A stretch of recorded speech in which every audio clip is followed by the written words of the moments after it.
Public service announcement. I need all my Titan fans to come on down. Grab you some popcorn, grab you a drink. Titans Colosseum in the building. Yeah, not, boy, I'm in the game. Still ballin' out, never change. I be rapping my hometown for the whole city, really knew my name. Boss talk, I don't do favors. Yeah, we signing deals with the top players. We just started this lifestyle. We be having all kind of haters. I'm a madman, they better come get me. Wanna box me in, but I'm too shifty. If they come at me sideways, I'ma stiff on me like Derrick Henry. Now listen, we're not the same. EA Sports, boy, I'm in the game. I be rapping my city, dog. Got a Titan logo hanging on the chain. Big money, big moves. New stadium on the way. Nashville, we hold it down. We the one team that you don't wanna play. They be trying to talk down on us. I just laugh at them and I walk away. I don't tolerate disrespect. Might shoot a fade, penny hard away. Big money, big moves. New stadium on the way. Nashville, we hold it down. We the one team that you don't wanna play. We be putting in the hard work, so we coming in with all kind of skill. I be living in the end zone. My finger roll like Tannehill. What's poppin'?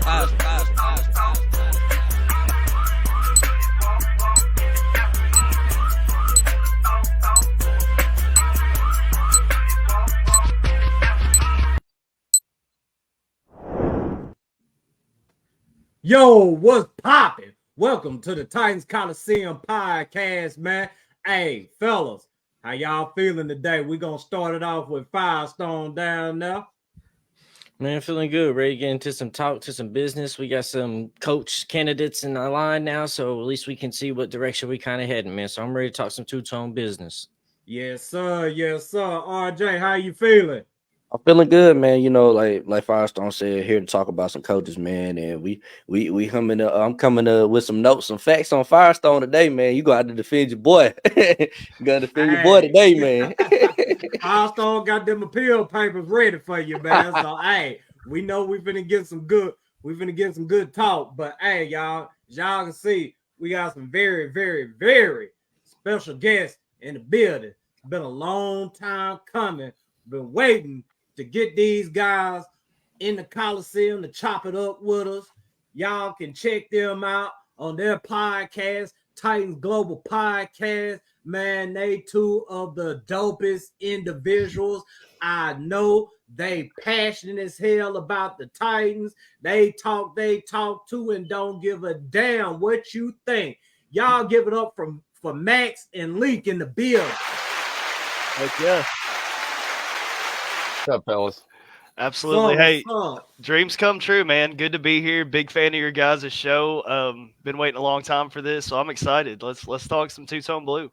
Let's do it. Yes, sir. Yes, sir. You know that's what we gonna do. And man, you already know, man. Max, how you feeling up over there, man? We need to hear from you. Man, I feel excited actually, man. To be honest, I'm really pumped up now that I see everything coming out. But yeah, I feel good. Yeah, man. There's plenty of business to get to, man. But hey, we can't go without shouting out our people in the chat. They the ones who turn this show up, man. Shout out to D, man. Shout out to Jordan. Shout out to Julie, Raymond, Corey, and Angelica, D Majors, Angela, Joshua, Melinda. Man, we got Hill in the building. We got Sean, man. We turned up in here. I know I couldn't hit all them comments, but hey, y'all, appreciate y'all joining us. Make sure you like, share, subscribe, tell a friend about us, blah, blah, blah. This, that, and the third. Fellas, y'all ready to get to this two-tone business? Yes, sir. Oh, yeah, most definitely. Hey, Firestone, let's talk to him about them sponsors, man, because you know I can't say Line D and Beard Collection.com. I said it right. I said it right. Hey, you finally got it. But yeah, but I'm gonna let you talk to him since you the one with the beard. God dang it, you know my beard is nappy. Your shit, god dang it, it's all straight like it got a perm in it and shit. Can't tell me my beard ain't luxurious when you know that it is. Oh my goodness.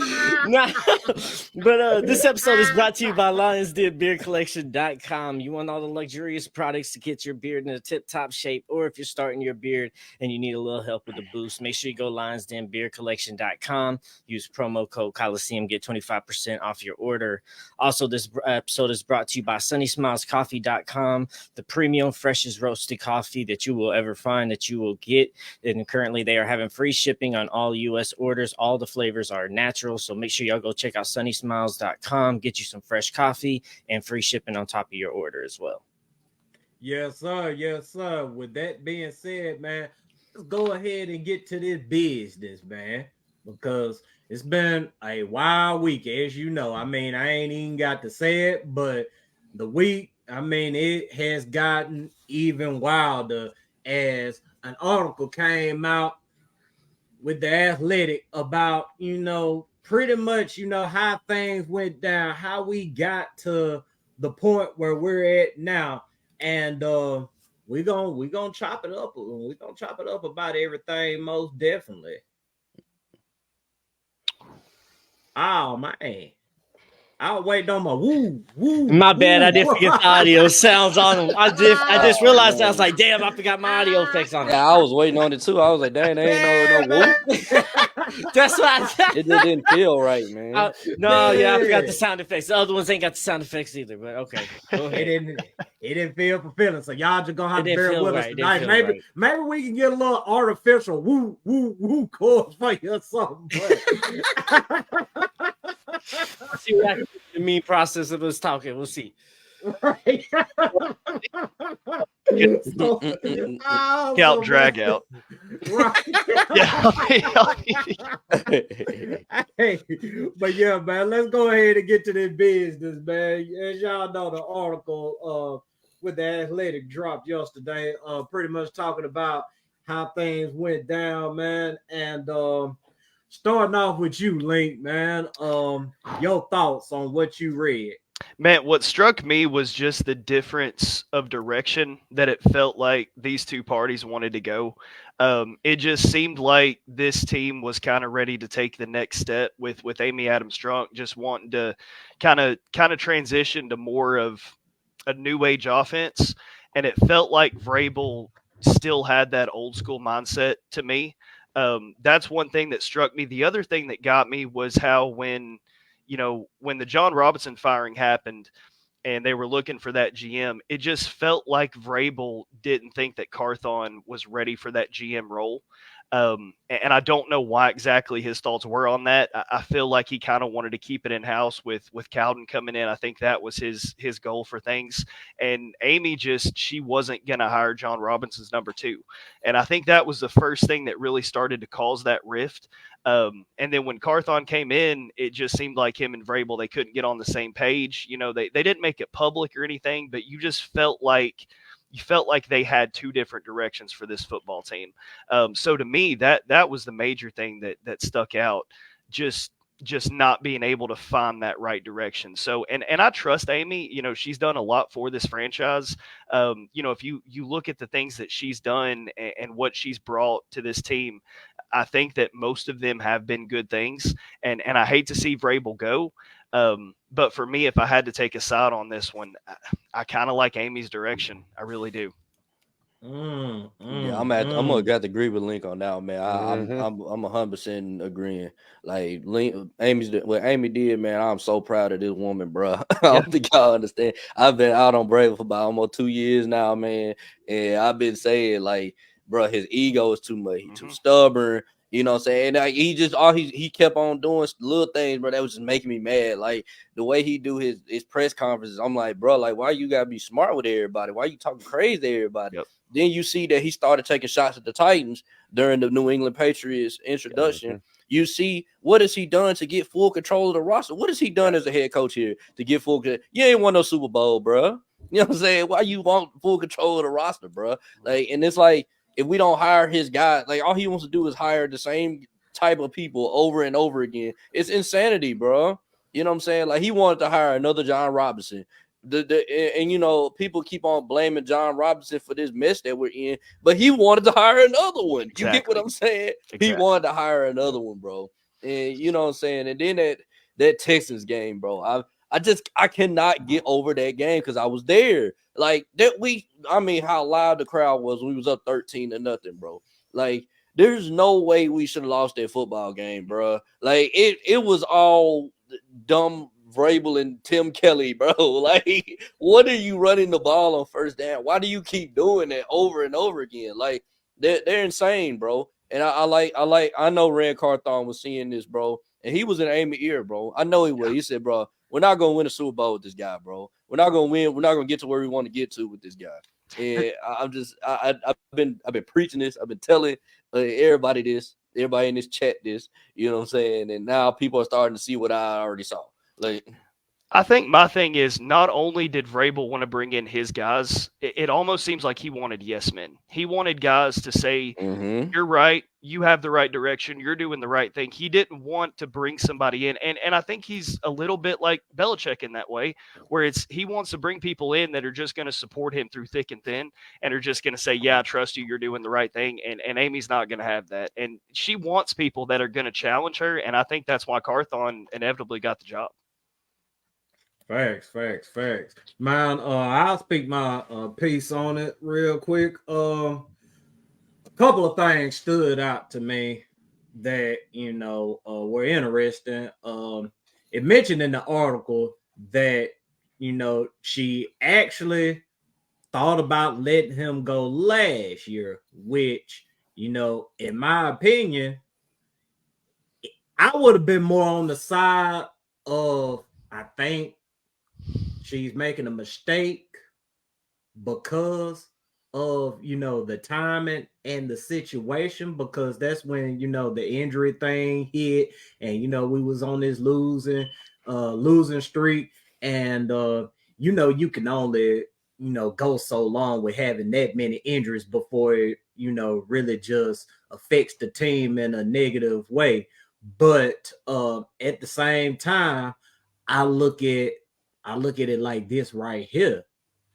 Amy has always wanted to evolve with today's NFL. See, a lot of people thinking she just got on board with this when she hired Rand Carthon. No, that ain't the case. No, because she brought in Matt LaFleur for a reason. They wanted Matt LaFleur on their staff for a reason. And that reason was to evolve the Titans offense along with all the other teams in the NFL. Now, we know how it went with, LaFleur or whatnot. He had his vision. Mike had his vision. And, Derrick Henry, he just so happened to come alive at that time. So, I mean, hey, you gotta roll with the hot hand, man. Give Henry that rock, go and win football games. That was the wave. Okay, so once teams started to catch up with that right there, that was the time to evolve. And I think Amy saw that the whole time. And after Arthur Smith left, Ty Downing came along and the offense just went downhill from there. So I don't think that this was an emotional decision at all, looking at everything that's out there right now. I mean, them bringing LaFleur in to help, get this thing to a modern day offense. And also, too, what went down with the offense after Arthur Smith left. The offense just didn't start sucking last season when we were going through these injuries. No, the offense sucked as soon as Arthur Smith left the building. Yep. Preach. So, okay, my next point. They say that she made an emotional decision, but to me, I feel like an emotional decision would have came after they lost to the Texans, the first game in the Oilers uniforms. That game right there, I believe, sent everybody over the edge. I feel like that was one loss right there no one could forgive. I know myself, I was highly agitated about that loss. It brought back so many bad memories. Just seeing the Texans trout their JV team out there on the field and we didn't have that many injuries going into the game, if any. I mean, it was a week or so. It should have been a beatdown, bro. Yeah, it should have been a beatdown.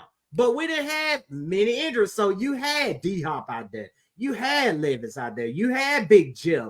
You had Derrick Henry. You had better players out there than the Texans, and you could not take care of business. You could not pass the ball. You refused to pass the ball on one of the worst passing defenses in the league.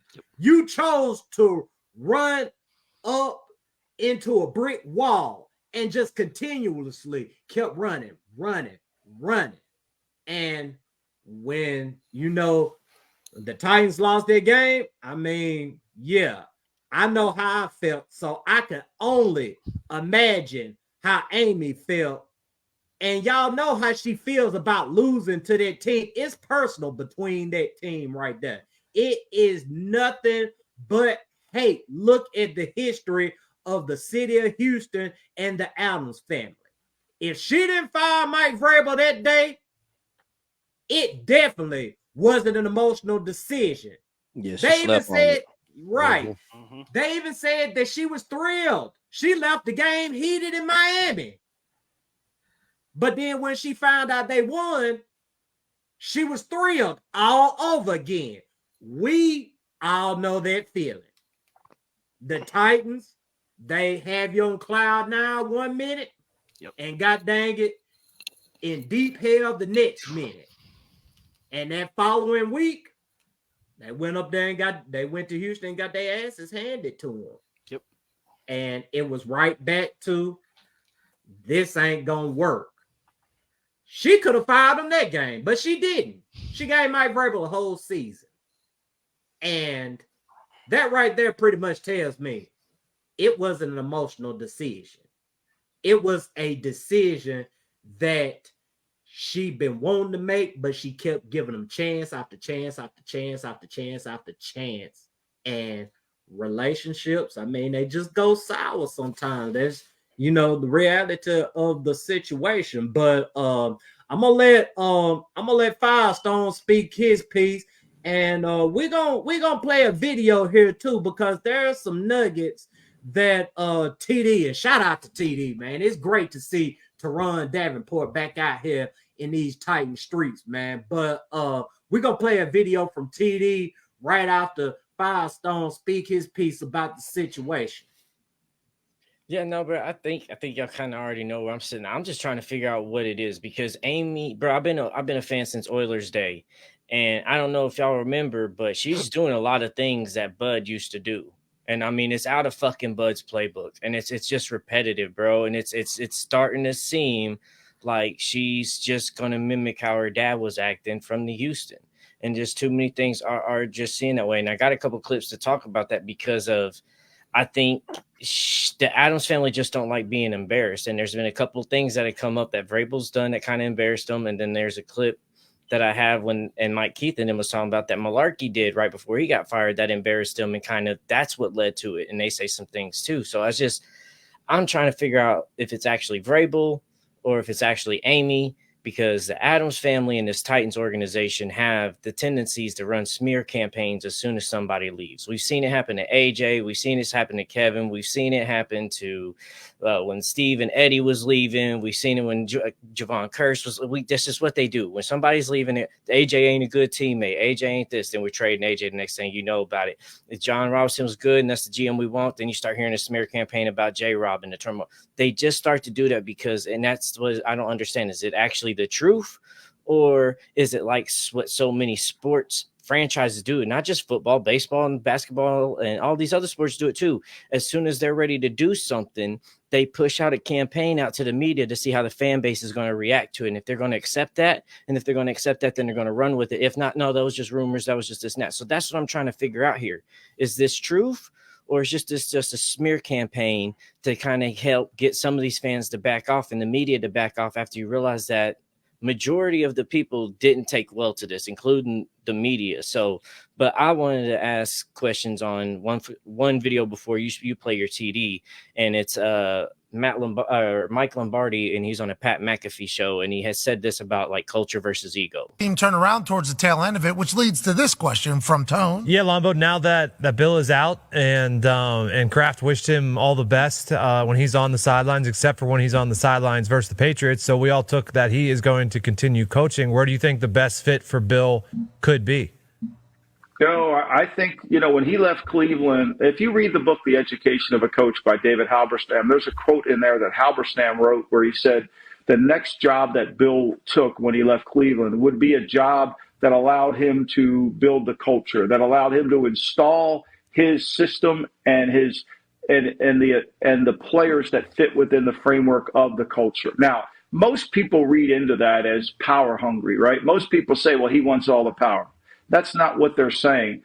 The same thing, that's not what Jim Harbaugh would want. They're culture hungry. Those coaches need to be able to have the culture that fits their style. They can't have the general manager talking to the team or the owner having a radio show or somebody else having something else with the team. There has to be one voice in the organization that dictates the culture, that creates the direction, that holds the players accountable.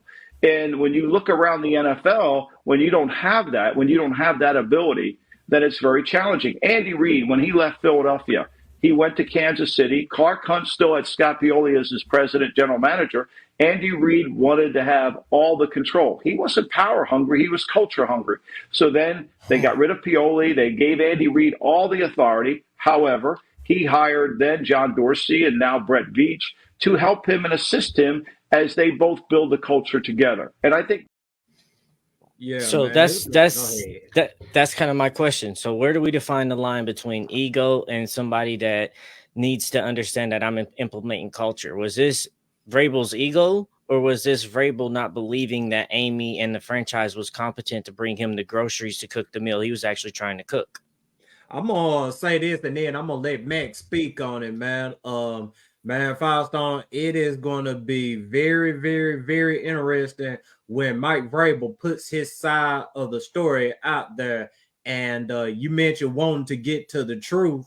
You know, in these situations, even in life or whatever, I mean, there's, three sides to every story. There's one side, there's the other side, and then the truth is always in the middle. So, like I said, I'm anxious to see, what Mike Vrabel has to say about all this. But Max, how you feel about, everything that's been going on, man? Well, first of all, man, your graphic said Amy versus Mike. And in that case, it's for me, it's real easy. Amy all day long. And the reason is because she's proved herself over time. When she came to our franchise, when she became the owner, it was 2015 in March, I believe. So it was before the 15 season. 4 games into that season, I believe it was, when she fired Wisenhunt and put Malarkey as the coach. Mm-hmm. Malarkey was the coach for 2 years. He improved our team, but he didn't improve it enough. So she fired him and John Robinson and hired, Webster, and hired Robinson, and then fired Malarkey and hired Vrabel. My point is that she continually makes the team better. Even when she realized that Robinson wasn't the greatest pick for her GM, she decided to change that to Rand Carthon. And Rand Carthon is very much new football. She understands that the NFL is completely changing direction. And unfortunately, even though I actually do like Mike Vrabel as our coach, or did like Mike Vrabel as our coach, he is very stubborn. He's very bullheaded. He doesn't want to work with anybody. And you bring up the article about Stillman and Rossini. The thing I took away from that the most was the fact that Mike Vrabel wanted all the control. He wanted the draft, the personnel, everything. And that to me just screams, oh no. Because every time we've seen that, other than Bill Belichick, it has not worked. And really with Bill Belichick, we don't know if it worked. And another thing with Mike Vrabel is, how do we know that, like you said, that I brought up on my show a couple weeks ago, that Arthur Smith and A.J. Brown wasn't his key to success? Because without those two people, he never really had success. He inherited a 9-7 team that was in the playoffs. For 2 years, he went 9-7. with Arthur Smith and A.J. Brown, yeah, they had winning seasons both years. As soon as they left, yeah, they went right back to the doghouse. So for me, I'm riding with Amy all the way, man. Yeah, I'm gonna have to go with you know me, I already said Amy, but I think it was Vrabel's ego, man. I think it's ego, bro. Like like basically like Matt said, bro, he wanted control of everything. Like he wanted personnel, and he wanted to basically be the Titans. We were gonna be the Tennessee Vrabels. Mm-hmm. That's exactly what the hell we was about to be. And bro, his hires haven't been good, bro. Like he had back-to-back shitty ass offensive coordinators, bro. Yep. Shane Bowen should have been fired by now and moved on. Our strength and conditioning is ass. Like we're the most injured team ever. Like, and then he don't want to make no changes. And you see, you know, Firestone, bro, you be complaining about J-Rob, but he was about to hire another J-Rob. I know you didn't want Ryan Cowden as your GM. I know you didn't want him as your GM, bro. You like Rand more than you like Rand. You like Rand more than you like Ryan Cody. I know just about as much for both of them, honestly, bro. To be truthful with you, I don't know as much as I know about Ryan. The only thing now that I have more over Rand is at least I've seen Rand do a draft. But between them two, I don't know who's better between those two. There's not. You know. Well, in that article, it even said that Cowden had control over the 2023 draft and then was fired directly after it. Yes. And we ran through the picks. Yep. There's not one pick on there that I would rather have than the draft that we had. Yeah.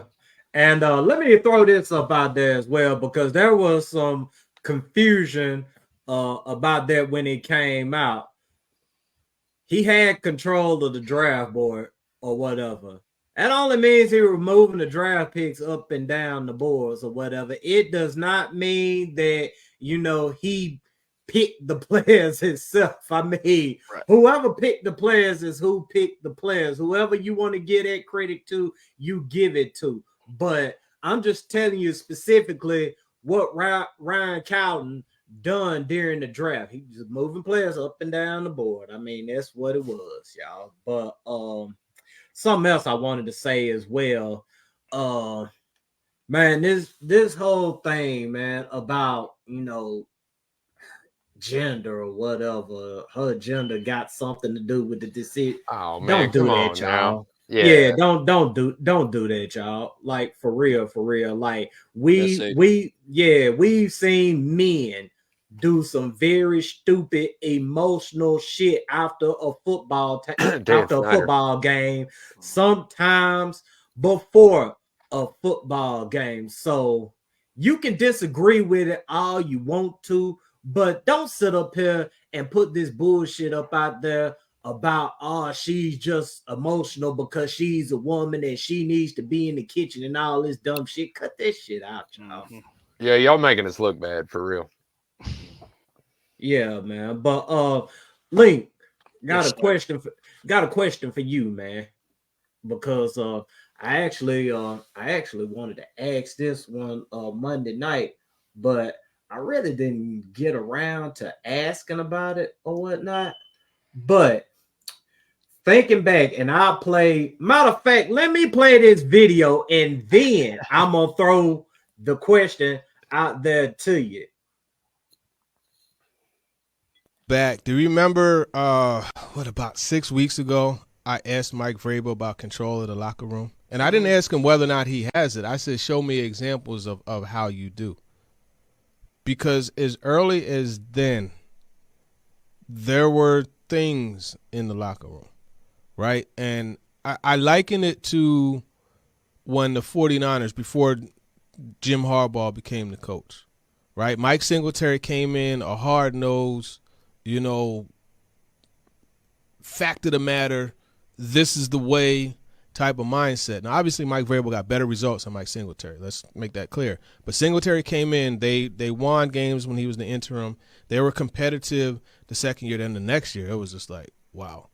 And that's when everything sunk in. And that message, right, didn't really sink in as much, right? And then the day-to-day grind and what was being asked, it wasn't as easy to do because you're losing. And when you're losing, you start to microanalyze everything, and then winning, it masks so many things. So I think you look at that happened, but then also, just emotions in the building. That's something that I know was it wasn't on weeks when they lost.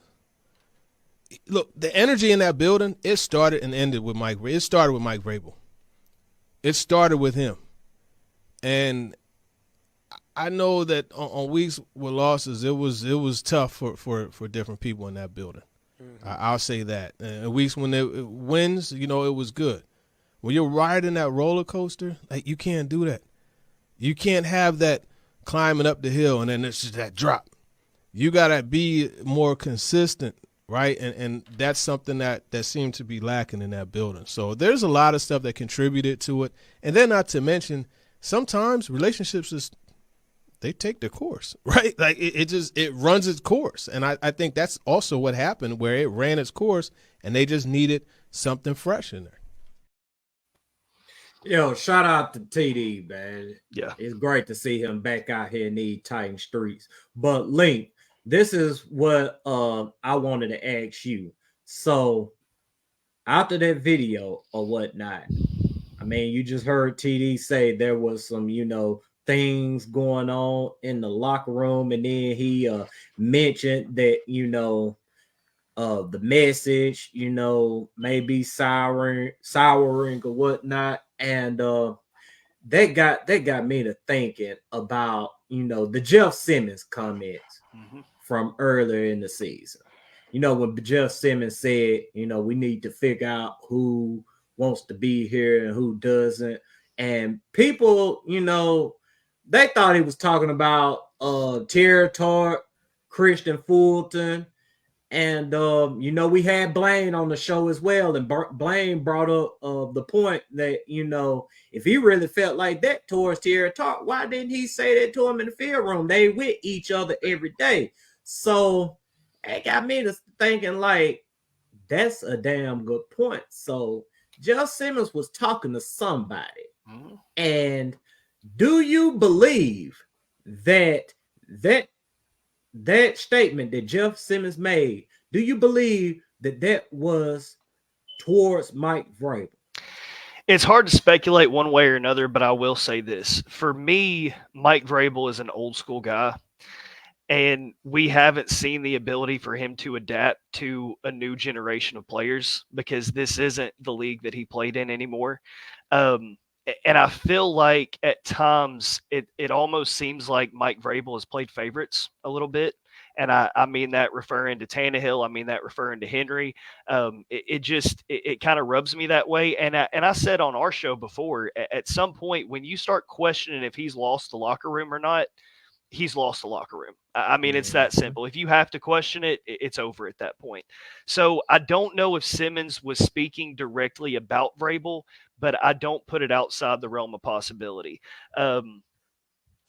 He still had some support from some guys there, but we saw two players this year basically request a release from this team, and that's a bad sign in itself. And Terry Tart, I don't want to speak to his work ethic. I mean, I'm not at practice every day. I don't know what he was doing, what he wasn't doing, but he was a productive player. I mean, it's hard to argue that he wasn't.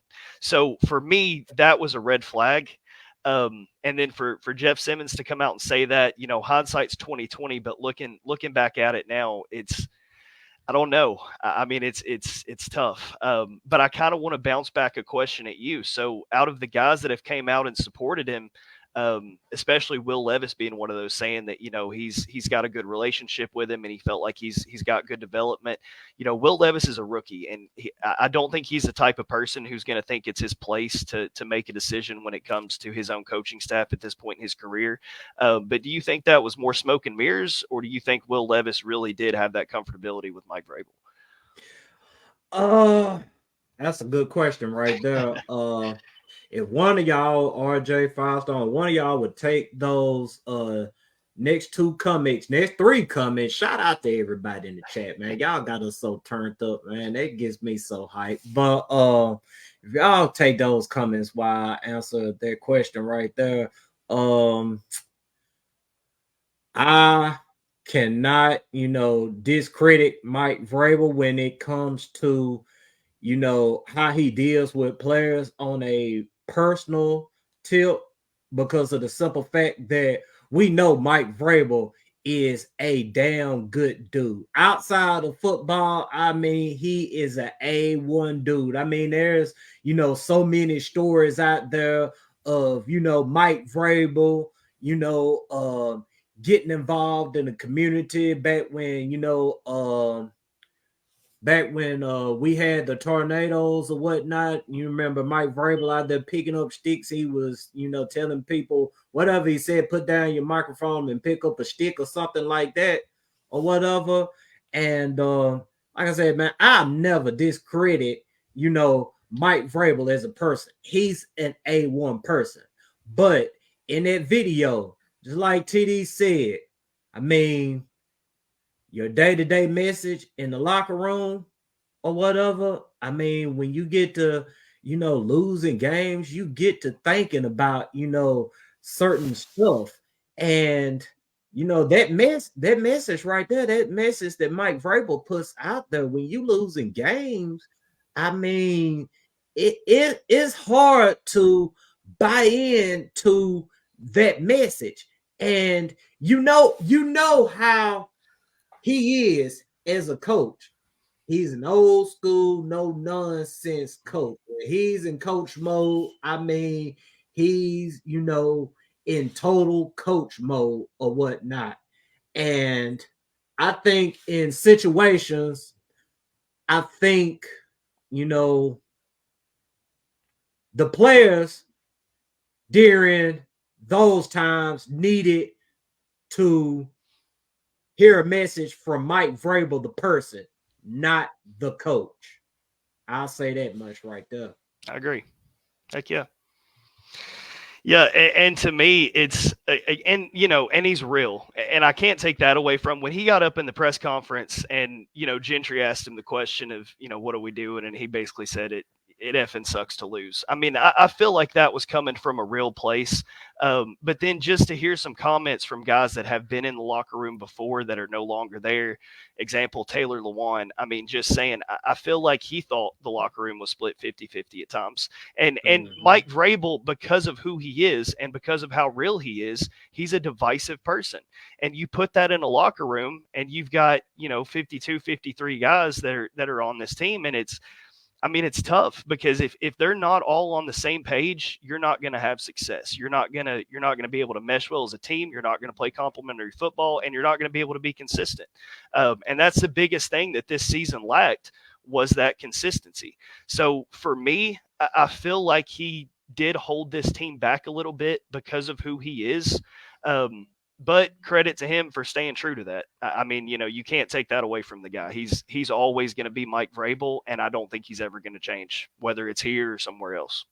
Yeah, and Doc pretty much said something that I totally agree with right here. Players can acknowledge favorable personal relationships and still prefer another coach. Doesn't have to be either or. And I mean, he's absolutely right. I mean, there's, how, view you as, a coworker, or in their case, a teammate or a coach. And then there's, another way I look at you outside of this shit. What type of person you are, are you, handling your business with your family or whatnot? Are you taking care of the people around you? I mean, for some, it's hard to separate that, but for others, I mean, you can definitely, separate the both. You can think a person is awesome, but you can also acknowledge, he's not the best at what he do.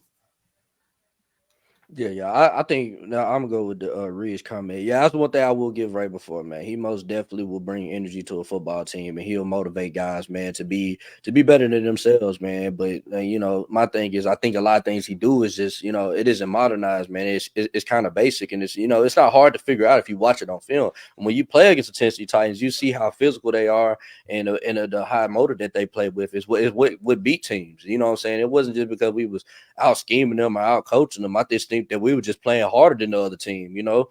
You know, and eventually will wear you down trying to stop Derrick Henry after 30 carries. You know what I'm saying? Let's just put with just straight physicality. You know what I'm saying? So I just look at it this way, man. It's time to evolve, man. And I think that's where I'm hoping, man, we get one of these offensive coordinators. The big three, I think, is Ben Johnson, Brian Callahan, and Bobby Slowick. And I think if we get one of those three, man, I think you guys are going to see what I know that I've been preaching. That, man, we can be in some of these football games, man.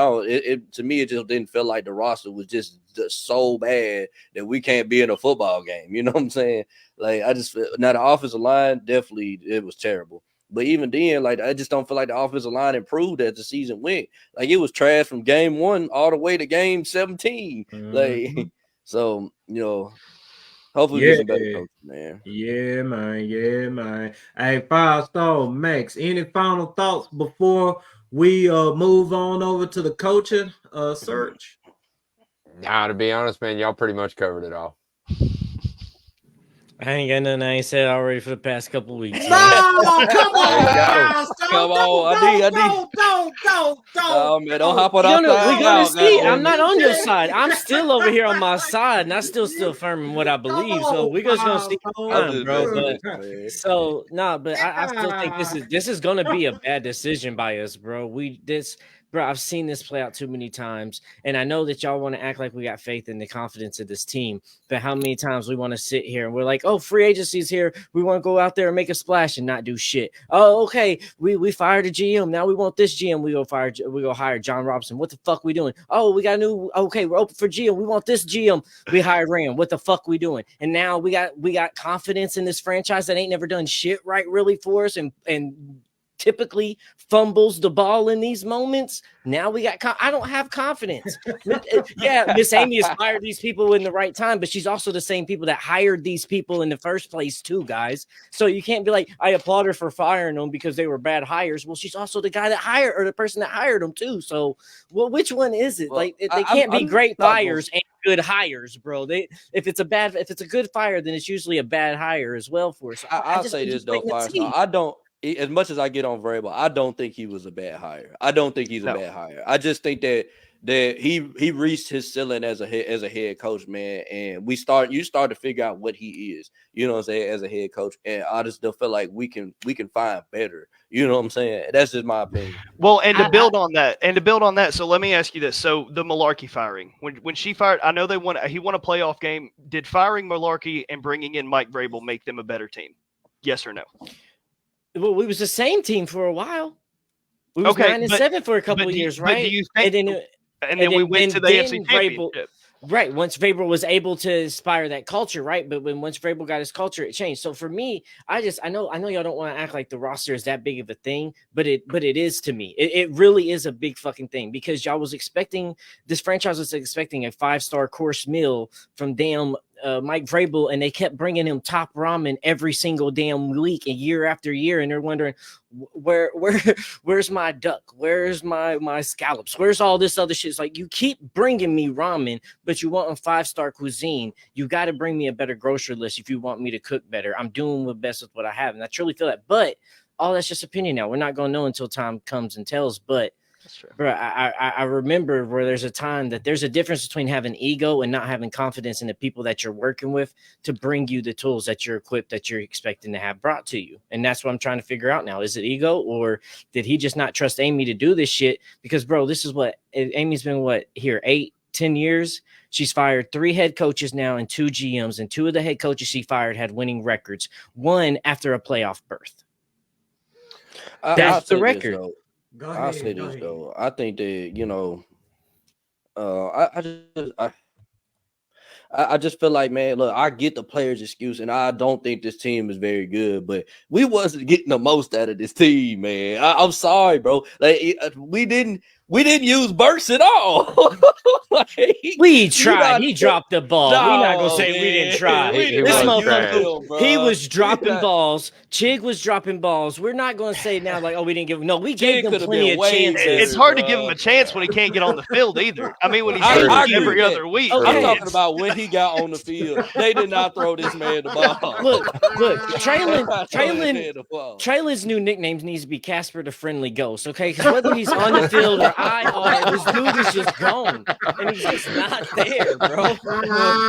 Now that's my motherfucking dog, Firestone. Goddamn it, get that motherfucking shit popping, dog. Hell.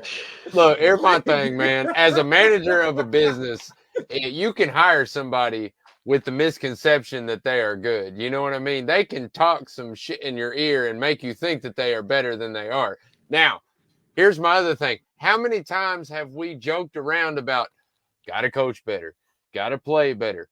After you hear that shit like 7 times, man, you're over it. And I'm sorry, but as far as I am with Mike Vrabel, I'm over him as my head coach. Period. Thank you, man. We'll go ahead and. But see, I'm gonna add this real quick Firestone. though, because you business too. All right, but do you listen to Gary Vee?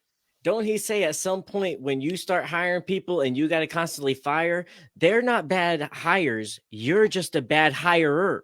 You are the person that's making and getting bamboozled by these people that says these are good. It is your responsibility as the manager and as the business owner to see through people's bullshit and hire quality people. You can't say, well, I fired them quick enough. That should be good enough. No, but you're also not hiring top quality people if that's what we're going at. And you're the person here that's repetitively hiring these people, but then we praise you because you fired them, but you're the ones that brought them in here in the first place as well. I ain't gonna disagree with that, Leonard. You got a great point there, Firestone, man. I can't. Look. My thing is though, these coaches that was hired, bro, was most definitely hired by Mike Vrabel, bro. Mike Vrabel wanted these guys. Well, I mean, no, I'm talking Malarkey and Wisenhunt. Okay. I'm talking about the head She didn't hire coach she's Wisenhunt. hired. She didn't hire She Wisenhunt didn't now. bring Right. Wisenhunt in here. But She she brought did get in his ass Malarkey. out.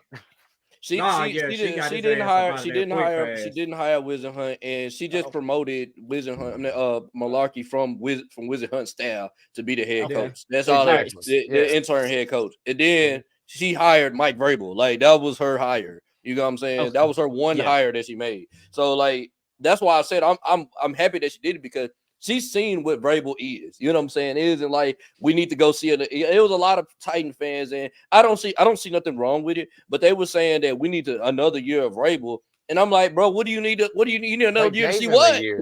Yeah, you see what? And to see him be the same coach he always been. Like even outside the Vrabel stuff, there's so many things Amy's doing that just questions for me as a leadership. It's like, bro, and RJ, you military, right? So, or ex-military, so you know too. You never ask your subordinates to do what you wouldn't do. As a leader, you never ask the people below you to do what you wouldn't do. And yet constantly Amy asked these people to do what she wouldn't do. When she fired J-Rob, Vrabel had to answer the press conference. When she just fired Mike Vrabel, Rand had to come into press conference. I wasn't in none of the talks. I wasn't there in the room when they talked trade talk. I wasn't in the room when she fired him, but yet he's the one out there answering the questions. That's piss poor leadership.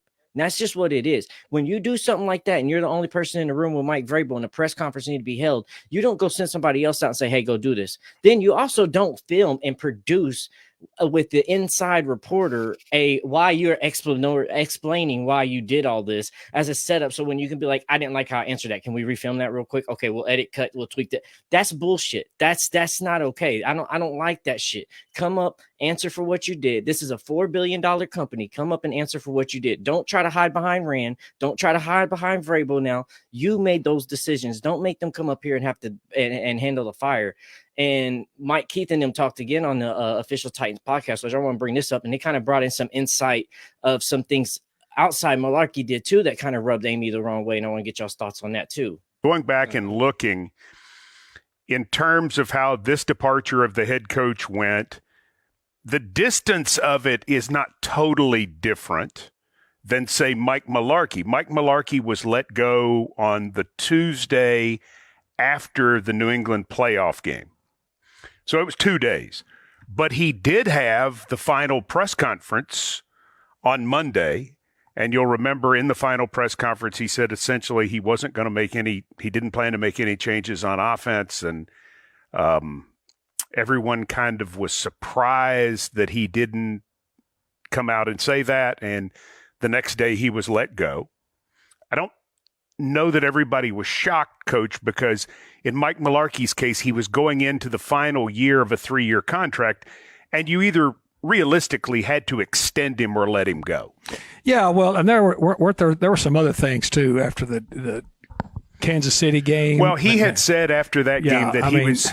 So you win your first playoff game in 14 years. Yeah, 14 years, and he had basically in his press conference gone into the fact that he was disappointed that ownership had not dispelled rumors about him being fired, potentially. And that wasn't received well. Well, and he took it to a personal level, Mike, because he talked about the stress that it brought on his family. Yeah. Because I was sitting in the room and I was sitting there going, uh-oh, that's probably not going to go well. Well, we were listening.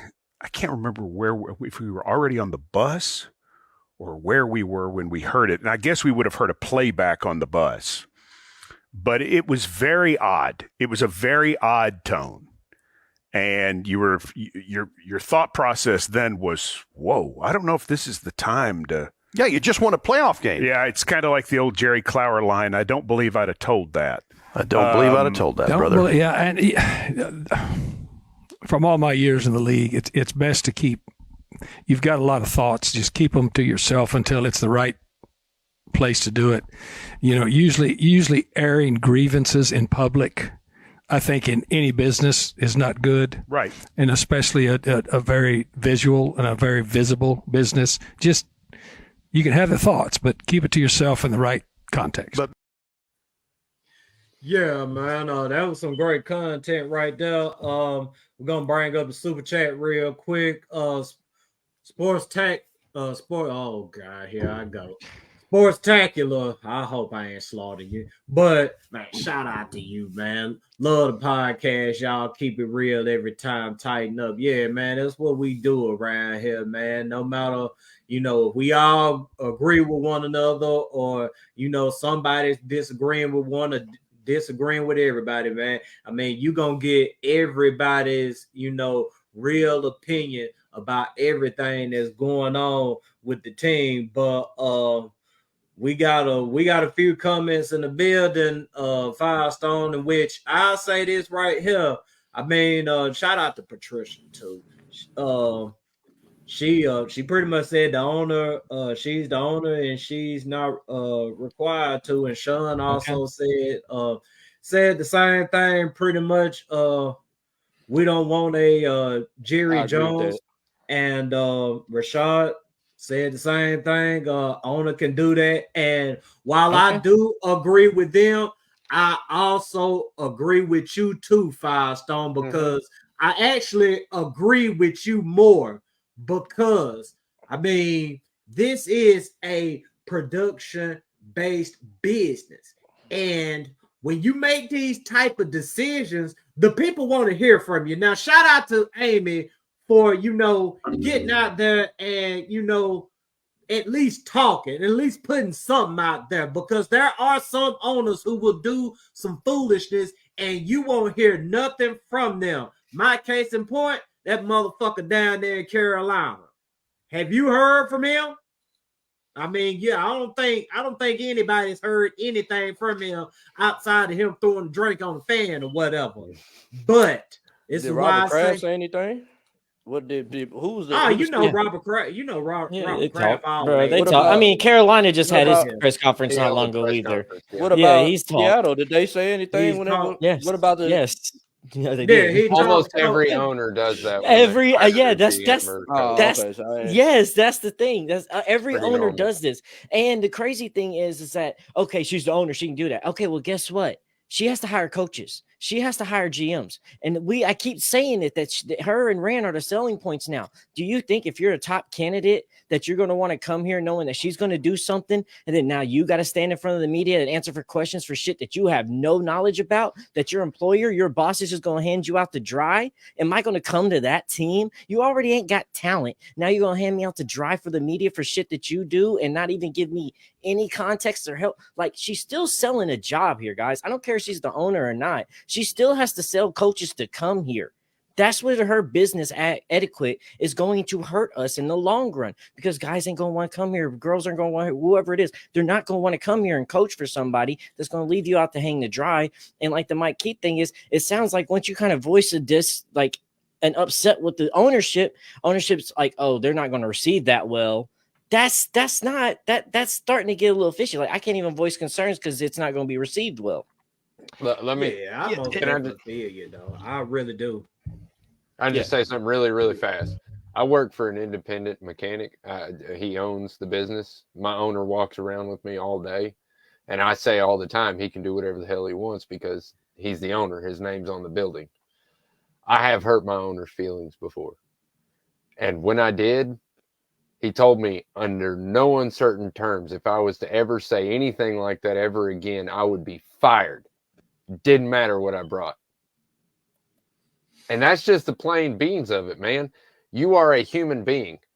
If someone comes at you or comes at your family or comes at your name, nah, man. I mean, that's their bad. They should know better than to do something like that against their owner, in my opinion. And I put my input on that, and I do agree with what you're saying, Max.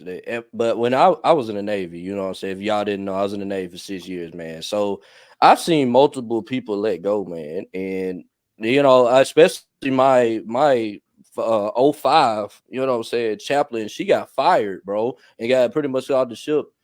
I didn't see my commanding officer, who was one pay grade below her, he didn't come down and speak to us. You know what I'm saying? He didn't come out and tell us, hey, man, look, I'm sorry you guys had to deal with that. Like he had the person that's in charge of everything that has a right to do this. You know what I'm saying? As much as I don't like it, as much as I, you know what I'm saying, this, that, and the other, and despise and get on these, you know, and get mad about it, he's not wrong. You get what I'm saying? Like, at the end of the day, he's not wrong for doing that. He basically you don't know what Amy could be doing. She probably had a lot of other shit that she had going on outside of that press conference, bro. You know what I'm saying? She probably was going ahead and getting started on looking for the next guy. You get what I'm saying? You don't know. But at the same time, I do agree with you. Also, like, I'm basically where Morocco is at. I agree with both sides. You know what I'm saying? At the same time, I would like to see my owner come out and step up and be in front of this situation. But at the same time, she doesn't have to do it, bro. You know what I'm saying? She doesn't have to do it. You know, Yeah, I just think that's going to hinder us when we start coming to see, because like you realize, like, people sees that, and we're in a coaching candidate job right now, and best believe these candidates saw the media attacking Rand and ran under pressure, unrightfully so. I feel for Rand in that moment, because you don't have no answers, you don't know what's going on. All these reporters are crammed in there, they're going hectic, they're yelling over each other. The disrespect in that room was crazy that day, and you had to handle it knowing that. That was so unfair to Rand in that moment. And you saw all these other guys handle it and see that. Then you got to go back and look back as if you're an OC coming in now. Okay, well, then when they fired J-Rob, she made Mike Vrabel do that. When they traded AJ, she made Mike Vrabel and J-Rob do that. When they traded Kevin Byard, they made Mike Vrabel say that. So do I really want to put myself in there where I got to answer for everything when I don't have control over everything? But yeah, I got to answer for everything as if it was. It's just, bro, these other coaching candidates going to come in and see that, and it might be a turnoff on top of the fact that we got a sorry-ass roster. Here's my piece, and this is my middle ground, because I agree with everything that you've just said.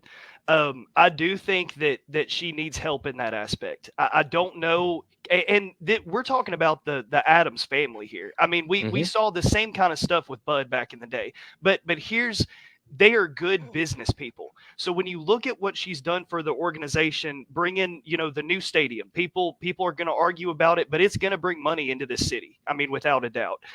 You look at bringing the draft to Nashville, arguably one of the best NFL in-person drafts that the league has ever seen. It is the best. I mean, that exactly. Then you look at the uniform launch, just something as simple as a uniform launch, holding an event in downtown Nashville to make sure she was bringing revenue in from the team to all the local businesses in Nashville. And then the biggest one for me was restoring the relationship with the old Oilers players. If you look at Warren Moon and his comments about, I don't care about that team, I never played for that team. And now he's at almost every game when they're recognizing Oilers players. So she's done things for this organization, maybe not necessarily the people in it per se, but for the organization as a whole. So does she need somebody who's kind of in her back pocket to say, hey, Amy, maybe we don't go that route, or maybe we look at this person, or maybe we say this in a press conference, or maybe we do a press conference. I do think she needs that kind of personal effect. But when it comes to what she does as a business owner, I can't argue with having her here, because I do think this organization is better because of her. So it could be worse, but I do see your points where it's like when coaches and when ownership, when people are looking to take a job, yeah, it's a little bit of a turnoff. But the market, I feel like, is growing to the point where it's going to get better. Yeah, shout out to Patricia too. Hey, thank you for turning us up, sis, with the super chat. Are y'all aware Vrabel picked the players this year? Oh, yeah, I'm very aware that, he played a key role in picking quite a few of those players. Some of those players you may like, and some of those players you may not like so much, Andrew Dillard. But yeah, but like even Rand said in that press conference, bro, you're not changing a roster in a year. So I just hate that argument that when people's like, oh, well, Vrabel picked the play. We didn't have that much cap space. We didn't have draft capital. Just because he did last year, it wasn't much of a damn change. It was still trying to pick the crumbs from the damn cookie jar and try to put a cookie together, bro. Like 1 year is not going to change nothing, especially with those low cap spaces we had last year. Yeah, if I just, in my opinion, though, I'll say this though, but there was some football games this season that I feel like Tennessee Titans could have won, man, and we could have had a much better record. I just feel like we didn't have dogs on the team, bro. There's too many players that are just showing up, collecting checks, and don't have a fight and a dog in them. And I don't know if that was just because that's what we had to deal with because we can't sell players and people to come here, or that's what I'm trying to figure out what this bigger issue is, because for whatever reason, bro, 70% of this team was not fucking dogs, and that can't happen. I agree. But like I said, at the same time though, there was some games that could have went our way. Like the Saints game, with the first game of the season, we could have won. We could have won. We could have beat the Pittsburgh Steelers. We was winning that whole entire darn game into the end. Both Colts games we could have won, man. I mean, we came to play against the Colts both times.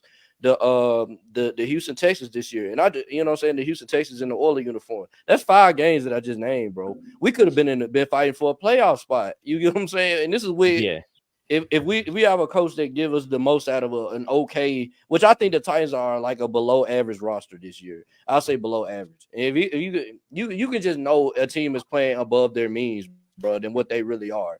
And I feel like we wasn't doing that this year. You know what I'm saying? And it's like, do I trust him when we do get the roster to get us to where we're trying to get to? And I don't know.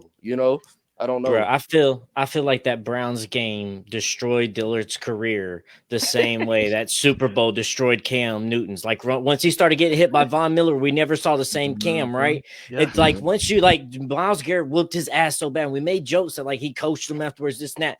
But bro, I think that moment right there after that, Dillard's was done. You done lost all confidence, all faith, all self-esteem, not only as a football player, but feels like a man. Like he just looked completely defeated. And I think his whole NFL career, that Myles Garrett was a bad whooping on that man, and it ended him.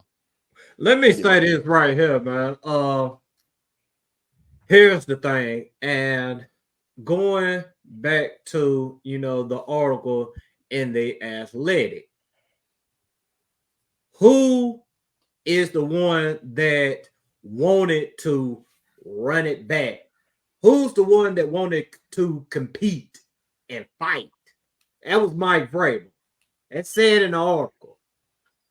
Rand and others They was wanting to go ahead and, trade off assets, get whatever they can right now so that, they could be more prepared for the future, because that's just the reality of the job when it comes to the GM. They always have to be looking forward. The coach has to look at the now.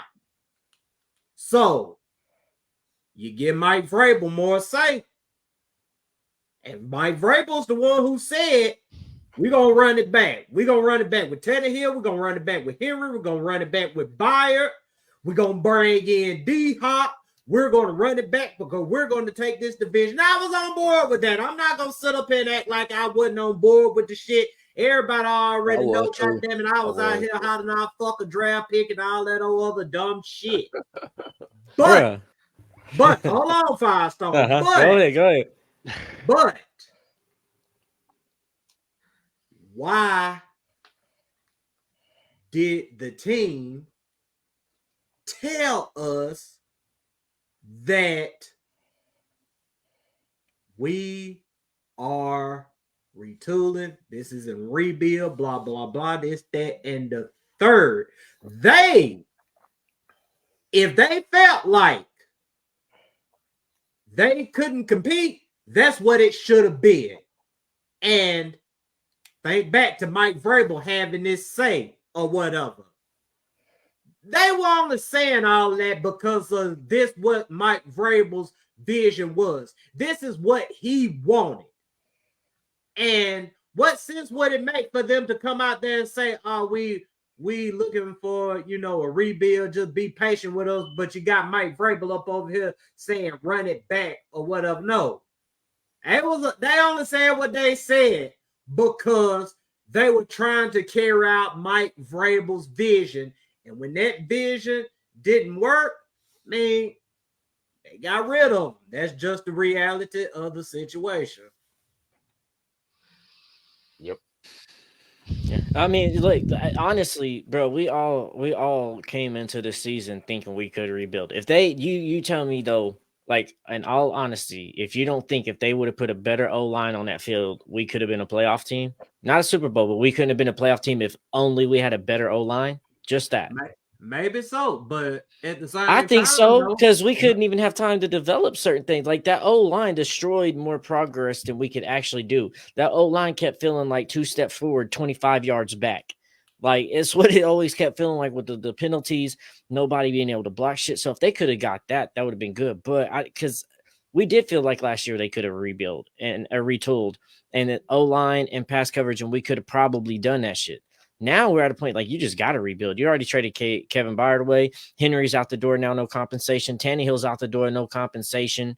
Y'all better blow this shit the fuck up, and we better see a lot of people gone now because you didn't let everything that we had as draft capital or any type of capital walk out the door. And some of the people you brought in now, we might have to look at. They might request trades now to get out because what they was requiring for a team during free agency is no longer what we have anymore. We have a bunch of turmoil, and that's exactly what D-Hop didn't want. Yeah, let me go ahead and get the super chat, RJ. Let me go ahead and get the super chat, then I'm gonna let you take. We know, we got to turn our people up, especially when they in here spending money with us, when they supporting us. But shout out to Andre Bunton. He says Stevie Wonder conceded that this team needed a rebuild, but Vrabel refused to acknowledge it, riding the fence, setting us back. Then did it with a bomb staff. RJ, talk to him. Yeah, man, I do agree with what you're talking about, man. You know what I'm saying? That this team, in my opinion, needed a rebuild. I know we was all hype. We couldn't wait to get D-Hop, man, and prove everybody wrong. But at the end of the day, I mean, even in the offseason, I said I just don't think we're gonna do anything with Ryan Tannehill, quarterback. I just felt like he wasn't playing that well. You know what I'm saying? But I knew what I could get from Ryan Tannehill, especially if we had D-Hop. But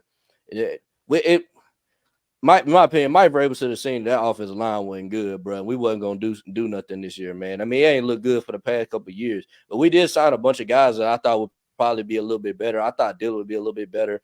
Brunskill was okay this year, but even then, man. And then Nicholas Petit-Ferrer wound up getting suspended too. That wound up hurting us really bad, man. We just didn't really have any continuity on the offensive line. Hopefully, we can fix that moving forward. But I will say this though, man.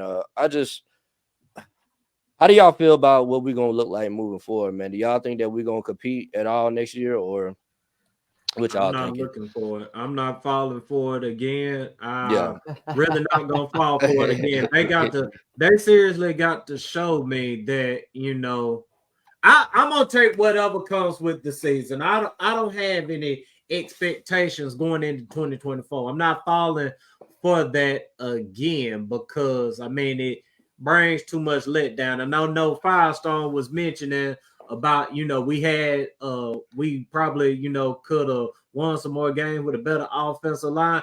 That is true. That probably is true. But at the same time, how much winning would we have done with that? And you sit and right back to Miss Amy and what she put out there in her statement. She wasn't just good with winning more games than losing. No, she wants to win the championship. And even with improved O-line, how much winning were we gonna do? We weren't going to do any championship type of winning. We may have won the division, may have won a wild card game, but you got to be real about the situation now that it's out there. We probably don't do a lot of winning that would get us to a championship, and that's where that's where they were at before they decided to roll with Mike Vrabel's vision about retooling. They was at the point like we might as well go ahead and trade off these assets and start the process of a rebuild. Yeah, and the part that gets me is when you watch these playoffs coming up, starting as soon as this weekend, you're going to see teams in these playoffs that are built for shootouts, and you're probably going to be you're going to see some shootout games in this playoff. And the Titans just weren't built for that. And I feel like that's was kind of the knock on Vrabel is not only are they not built for that now, but were they preparing to build for that? Because that's what this league is. He wanted to be old school, run it down your throat, and they need to have a team that can go into a game against the Dolphins, against the Eagles, against the better teams in this league who have offenses that can put up points. And to me, this just hasn't been a team in the last 2 to 3 years that can consistently put up enough points to compete for a Super Bowl.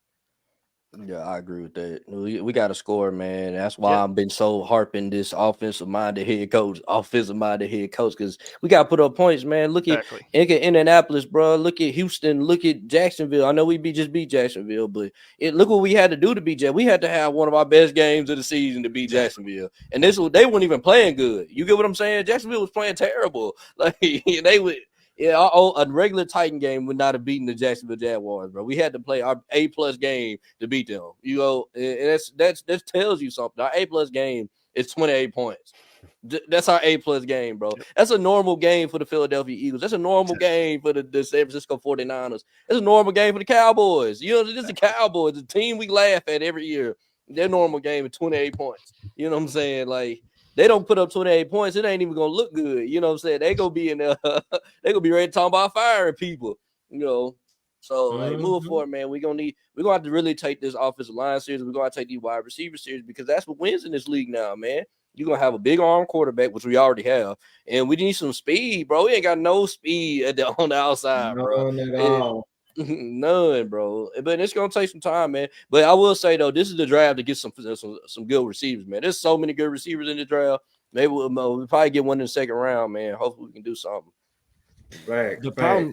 My problem is though, bro. I feel like we're back to the Mariota days, and I feel like we're gonna suck for a couple of years. But is Amy going to have the patience with this new head coach, or is 2 years into this new head coach, she don't feel like Will Levis is developing? We start going through the Mariota carousel again, start firing coaches, fucking up another young QB's development because, bro, we're not going to compete next year. We're going to have a bad roster again because all the stars we did have is going to be gone. All we got to build around is Will Levis. We got Jeffrey Simmons to build around and maybe Harold Landry on defense-wise. That's actually like blocks to build around. Like, okay, yeah, we got D-Hop, but D-Hop's gone in a year. Those are the young talent we got to actually start building a foundation around. we got too many things to start building around and start implementing for us to fix it in one draft and one offseason, even with all of this money. So we're not, especially with the way the AFC South is now, they already starting to get their shit together. They just got to make some tweaks. Bro, we're not going to win for a couple of years. So is Miss Amy going to have patience with this next coach knowing we're going to suck for a couple of years? Are you going to be willing to give this QB and this coach a little bit of time to actually develop, or are you going to be ready to kick them out and start trying to find it and being patient like we was with Mariota? Because looking back at it, we thought these coaches was doing bad by Mariota, but looking at it, Mariota was doing bad by these coaches. If she's trying to, orchestrate a rebuild, I mean, don't you think she would have the patience to, see the rebuild through? I mean, I would you hope say so. you say She was patient with that Vrabel. you say that she fired him after 2 years or whatever. That was only malarkey. That was because he didn't want to change the offensive coordinator. Remember, she came in wanting to evolve. That was the whole thing about, her stepping in, taking on that role of controlling owner. Now, she gave Vrabel 7-8 years or whatnot. Vrabel has had 6 years. So she gave him 6 years, 18. But she gave him plenty of time. No. She had patience with him as long as he was winning. Once he started losing, patience went out the door. So, but that's my point. These next couple of years are going to be losing seasons. So how patient is she going to be with a coach that's losing? She's patient when you're winning. She ain't patient when you're losing. If we're losing, and we'll say we can't have these losing efforts like we had against the second game against the Texans, where we're just doing all type of dumb shit. You know what I'm saying? And it's like, that's why we're losing the game. Like, I'm okay with losing if we're getting the most out of this bad roster, and these boys are playing better than what they really are. But we lose the game because we're just not a good football team. You know what I'm saying? I'm cool with that. If we can get that out of our coach, I'm cool with it. I don't think we got that out of Vrabel this year. And I think it's moving forward, man. We gotta be able to score, bro. I'm sorry, bro. We got to put up 20-some points a game, bro. Like, I can't do this 16, 15, 14, 13 type games we like to play in, So if we're losing games and we're progressing in areas, that's one thing. But Firestone, good and well, we were losing games and we just kept on going downhill. Why were we going downhill? Because of the offense. I mean, after 2019, 2020, or whichever season it was, Art Smith's last season, after that, shit just kept on going down. I mean, you see where Ty Downing took the offense or whatever. He took a top 3 offense. Yes. They still had the same weapon. They added better weapons. No, they lost the offensive line. AJ Brown. They lost the offensive line, bro. Then they lost AJ Brown, and guess what? That offensive line was competent, though. That offensive line was competent. You talking about from 2020 to 2021? And you're talking about 2020, the offensive line wasn't that good. Yeah, it wasn't that good, but it was competent. They were run blocking. They were getting beat. They were really good at run blocking, okay pass blockers. Yeah, they were doing good run blocking, but pass blocking, it was down. But even with that right there, you can't sit up here and tell me that with a competent offensive coordinator, they would have got the same results as Ty Downing got. And when that shit went downhill with Ty Downing that first season, his ass was supposed to be up out of here, because guess what? He has a track record of sucking. And what did Vrabel do? He kept him around. And then he kept him around after he fucked up and got a DUI. Okay. All right, but let's look at this both ways. All right. The O-line was new every single year. The wide receiver core was never the same every year. The only person that kept returning in this wide receiver core is NWI. That's the veteran in our locker room. Every single year we had a new receiving core. Every single year we had a new offensive line. How do you expect your offense coordinator, and I'm not defending Todd Downing here, but how do you expect as an owner and as a GM for your offensive coordinator to succeed when you constantly are having a carousel of players change year in, year out, constantly changing? O-line's changing. Wide receiver core is changing. How are you going to get shit going on and build some chemistry and build some rapport with some people if it's constantly changing? That's not a success model, and that's not coaching. Like, coaching sucked on top of that, so let's not give that out. But let's also realize that the steps before that was ass too as well. That don't make mediocre coaching. That's just going to make that bad coaching even worse when you start doing shit like that. Look, I won't say that it's 100% Vrabel's fault, because the coach goes off the GM. I mean, you have to have both of those working good in tandem to make a good franchise for a long period of time. That's the only way it works.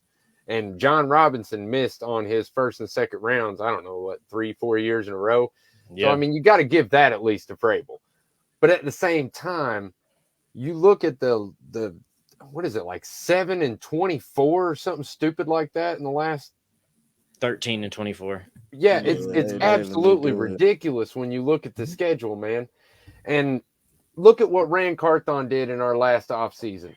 With no money, he was strapped. We had hardly any draft picks because John Robinson had traded them all. We didn't have any cap space because John Robinson had given it all to Julio Jones and other people that weren't even on our team anymore. So with Rand Carthon, with the amount of cap space that he has, the high draft pick that he has, and the fact that he's going to get a head coach that also sees his vision, I really feel like we're going to have a quick 1 to 2 year turnaround. Bro, I say 2 years. I think 2 years we're going to be in the playoffs. That's where I'm at right now. I think we have the quarterback. We just can't block at all. Like, we cannot block, bro. And we just need to fix the receivers, man. I think we're good at tight end. I think Chig is going to get better, man. When we have an offensive minded guy that can put Chig in the right spot, I think he'll be fine. I think Burks could be our wide receiver 3 or 4. You know what I'm saying? Like, he be a wide receiver. He just gotta stay healthy, bro. He don't stay unhealthy.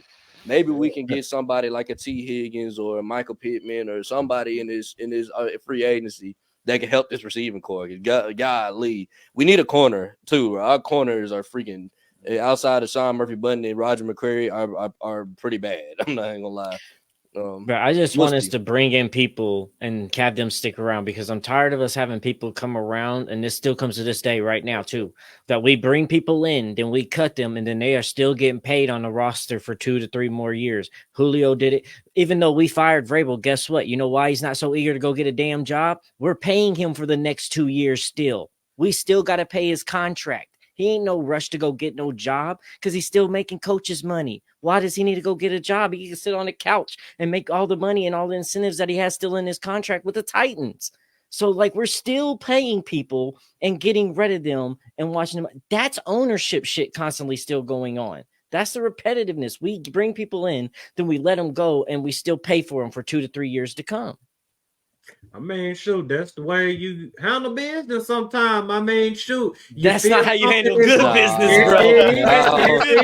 That's running business into the ground. I ain't buying that, bro. I just don't think. Yes, it is. I mean, if you got a situation going left, you just got to, cut your losses or whatever, however they say it. I mean, you're not just gonna sit up there and let the ship just sink or whatever. If you got the money to get them the fuck up out of here, you get them the fuck up out of here. God dang it! Or get back to them and you try to find somebody who can do the damn job. That's just the reality of the situation. No, or you find somebody that can hire people and knows how to find talent rather than bringing them in, overpaying them, kicking them out, and letting these motherfuckers make money off the damn couch. Is that I get your point. I get your point. I hope so. We're going to see. I hope so. I get your point. 5-star. The reason I ain't buying it, I'm not buying it. That Vrabel's not getting a head coaching job because he's getting paid by the Titans. Oh, he's pissed, bro. No, I know I know he's not in no rush. He's a top candidate. He's pissed off right now for everything that's going on, and he's already getting paid anyway. He's not in a rush like some of these OCs that are getting OC pay to hurry up. Plus, you don't get to do visual till the divisional round. This is all Zoom meetings. The reason he's not getting the job is because he's outdated as a head coach. That is why he's not getting the job. I agree. He's outdated. You cannot. We're not going to win a Super Bowl in today's era running the football and playing defense. You're not going to do it. There's a reason the Patriots didn't want him. The Commanders don't want him. Hey. No, bro, he's not outdated. You're going to see, bro. He's a 40-something-year-old. This is a young coach. He's not Pete Carroll 72 outdated. This is 40, and he was doing good until they started taking away the players he was doing good with. And but we'll see. Well, I The promise league you, I also really with Malarkey's players. we're gonna see. The league changed, bro. With Malarkey's players. It's not age, it's mindset. It's not even about age, it's just about mindset. And he just doesn't have the ability to change. I feel like he refuses to adapt. I mean, they can't even play a solid second half of football this year. Much less change mid-season, much less change year to year. I mean, he refuses to adapt. And that was the biggest thing for me. And I said it all season. This is a new league. It's a new age. It's a new generation of players, and he's just got to accept that. And I don't feel like he can. I just don't feel like he can. Yeah, man. He's not getting no interviews. I ain't seen nobody. I'm looking at everybody head coaching tree wish list. I don't see Vrabel on none of them. None of them. Nobody's coming out saying I want Mike Vrabel as my head coach. Nobody coming out and saying that. Like, when you're the most eligible bachelor on there and you have your time and you just got out some shit, you're not in no rush. You don't have to be in a rush to go do shit. Like I said, I promise you, he's pissed off right now. He feels like he put his heart and everything into this franchise and they just dropped him and he feel like he was doing shit. Bro, he's pissed right now. He is absolutely pissed and has every right to take this time to be like, let me get out of these emotions. So when I go to this next job, which he will have another job, I don't bring all this bullshit with me, and I'm gonna have clear head and I can focus on these players because I guarantee you he's fucking highly pissed because there's so many of these reporters talking about we're trying to call Vrabel, he don't answer, and he normally answers us. So many of the former players we try to reach out to Vrabel, he's not, bro. He is fucking livid right now. So I just think that's just what it is right now. Plus these Zoom meetings is bullshit right now. That's just bullshit meetings. You can't really meet and go visit until the divisional round of the playoffs. So there's no rush to actually get on somebody's wish list. Being on somebody's wish list don't mean shit. Getting a job does. Yeah, and Mayo got signed by New England because it was in his contract that once Bill retired, he was going to be there. So all these people's like, New England didn't even want him. No, they already put it in Mayo's contract. They already put it in Mayo's contract last year. When Bill walked away, Mayo would get the job. So that's why that shit didn't go out because it's already in Mayo's contract. They've got enough lawyers they could edit that contract, man. They could get out of that contract if they wanted Vrabel that bad. They would go get Vrabel. You can't put it all on a contract. We're talking about the New England Patriots. They is the king of fucking loopholes. That's right. Yeah, bro. But also, if you gonna do that, they would have got him, bro. They wanted Vrabel. I ain't seen what interview has he been on? He ain't been on no Chargers interview. He ain't been on Washington football team interview. I ain't seen no Carolina Panthers interviews. I ain't seen no Raiders interviews. I ain't seen nothing. Like nobody wants this guy. And that's the most telling fact right there, in my opinion. Okay. That is the most telling fact. Everybody told we'll see. Well, next year when y'all see Vrabel on a team and see what Vrabel is doing, and we're going to come back to this point, and we're going to sit here looking at Vrabel like an AJ. I'm tired of seeing this motherfucker put up 100-yard games and our wide receivers can't catch a fucking ball. When we go back through that shit, I'm going to be sitting here pulling out receipts and be like, oh, no, y'all remember this? Nah. Vrabel's over at the new team, 13 win, going to the divisions. We're good. So my thing is, why was AJ Brown better on the Eagles than he was in 3 years that we use here? He was better on the Eagles. And he played all the games. NFL. That man was a block. In a modern day offense. They said AJ Brown one of the best blocking wide receivers on this type.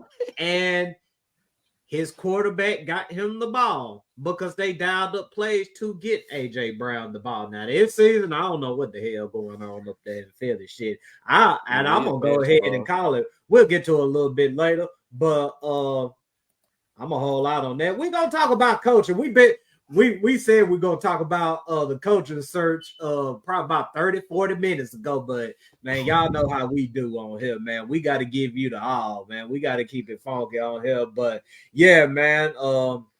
With Mike Vrabel out, I mean, we got a new coach that's got to come in and he got to get this shit together, and we're gonna talk about it right now.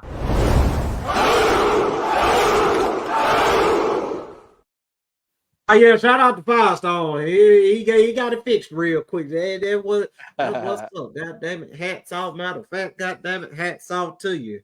As y'all can see, I ain't bald headed up under this hat. So I know my hairline ain't looking like Steve Harvey's toupee, but I ain't bald neither. But man, the Titans, they had an interview virtually today with Bengals offensive coordinator Brian Callahan. And the meeting, I mean, it went however it went. I mean, I haven't seen anything out there or whatever about the meeting. You know, they probably, just, a meet and greet somewhat. Like Firestone said earlier, they won't get to come in and, physically see each other until after the divisional round of the playoffs. And right after the divisional round. Yeah. Yep. So Brian Callahan, my thoughts about him real quick. I like him as a coach. I mean, he's, been some places, whatnot. He's worked with some great quarterbacks, Peyton Manning, Matthew Stafford, of course, Joe Burrow. Who else did he work with? He worked with somebody else. He worked with Derek Carr as well. And I like the message that he put up out there in this interview he had. Actually, this is an older interview, I think, from back at the beginning of the season, right after training camp or sometime around there. But here goes Brian Callahan talking about NFL offenses today. How would you describe how the game is evolving away from the importance of the running back to the wide receiver and the quarterback? You're just seeing a shift in philosophy. The teams that win the most games are generally the teams that pass the ball the best. That's usually because they have really good quarterbacks, and usually because they have guys that can make plays on football outside. And so you're seeing the teams invest in that part of the game really across the board. And we're no different. We spent really 2 top 35 picks on receivers and on a quarterback, and so we've invested in it as well. But I do think that's the shift in the league these days, is that the passing game has become the focal point. However, that does leave you opportunities to be really effective and efficient running the football, because defenses do the same thing. They still give the resources to the pass game, which then gives you opportunities, hopefully, in the run game, to run against light boxes and numbers advantage and all that stuff. So I think the running back is still an important part of an NFL offense. It just has changed in the way that people view it and look at it, but it's still have to be able to do those things to play good football. Hey, that's the mindset that the Titans need. The Titans need a coach with that mindset right there. I'm not saying they need Brian Callahan, but they need a head coach with that mindset. That mindset that the NFL is different nowadays. You got to have good to great quarterback play. Then outside of that, you got to have good / great wide receivers. You got to have fast wide receivers. And he's not, he's not discrediting the run game. He very much said that, the run game is important, but in today's NFL, it's about quarterback play. It's about wide receiver play. It's about that passing game. And starting off with you, Link, man, and we're going to pass it along after you, Max, then we're going to get Firestone there. RJ, your thoughts about Brian Callahan? Yeah, I like Callahan. I like what he's done with the Bengals. He's shown great work with what he's been able to do with Joe Burrow. And I know a lot of that is just the talent of Joe Burrow, but we also saw it with Jake Browning this year. Him coming in, being able to take over. And I mean, he had a few games there where he was leading the team. And credit to the players, but you got to look at the offensive coordinator in that position too. And that's what, like you said, that's what the Titans need. They need that offensive mind, the guy that can come in, take what he's got to work with and put in a game plan that works for that player. He's not one of the people who's just going to do something because that's what he wants to do. He's going to recognize what he has and put together a good scheme. So I like him. He seems to have the ability to overcome different challenges. To me, that's what they need, is they just need that offensive mind. So I like Callahan, but no matter which direction they go, that type of person is who I think they should be looking at this point. Yeah, to be honest, I totally agree with you, Link. To be really honest, when I first started looking at coaches, because I wasn't really ready for Vrabel to be fired. But when it happened, I started looking. Bobby Slowick, I guess, was a big name that came in, and that was just because of his, friendship with Rand Carthon. But then I thought to myself, do you really want to be hiring people based on friendships after Vrabel and his problems? So I think, I honestly think that Brian Callahan is probably the best suited person as far as an offensive coordinator to be our head coach, just because he's had I think he's had 5 years of experience being an offensive coordinator, and he has, taught Burrow, who is much like Will Levis in the fact that he can sling the ball really good. And I'll leave it at that. Yeah, no, I mean, bro, he's a good offensive coordinator. He understands the game and all that stuff. But for me, it's just I don't know if it's somebody we're going to go after. And Maxie says something that's alarms him. He's the perfect candidate. Usually for us, perfect candidates don't come here. They just don't. You're right. So for with him though, no, I hope so. But the thing that makes it with all these offensive minds that keep messing with me when I go through and evaluating them is that when Rand first got here, one of the first things Rand said was, all that Golden State ball is cute in October, but let's see how you play in December and January. That was his quote. All that Golden State ball is cute then, but that's not what wins you championships. So what are we going to actually do when that's the guy that's in charge now and that's his mentality on that type of play?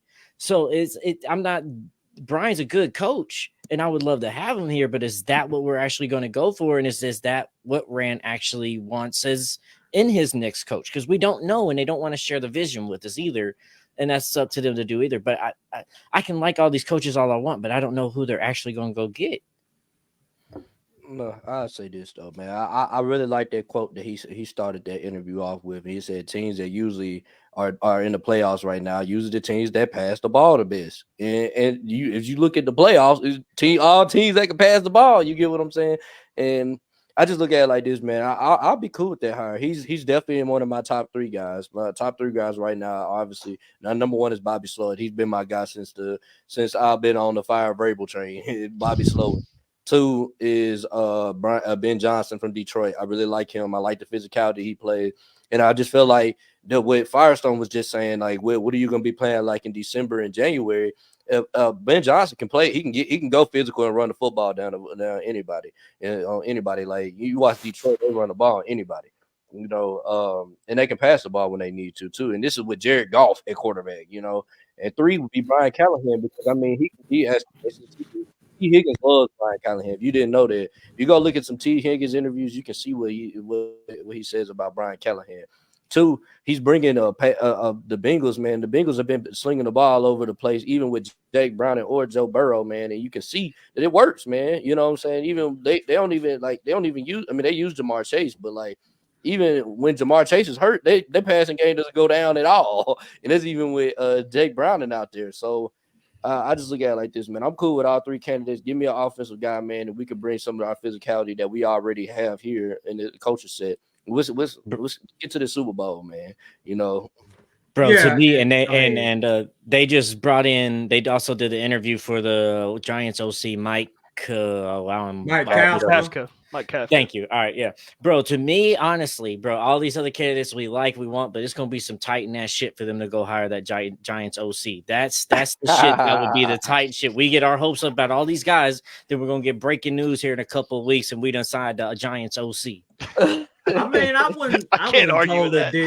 I wouldn't totally, discredit it or whatever, but yeah, I mean, that would be some Titan shit though. But I was gonna say this about Callahan too.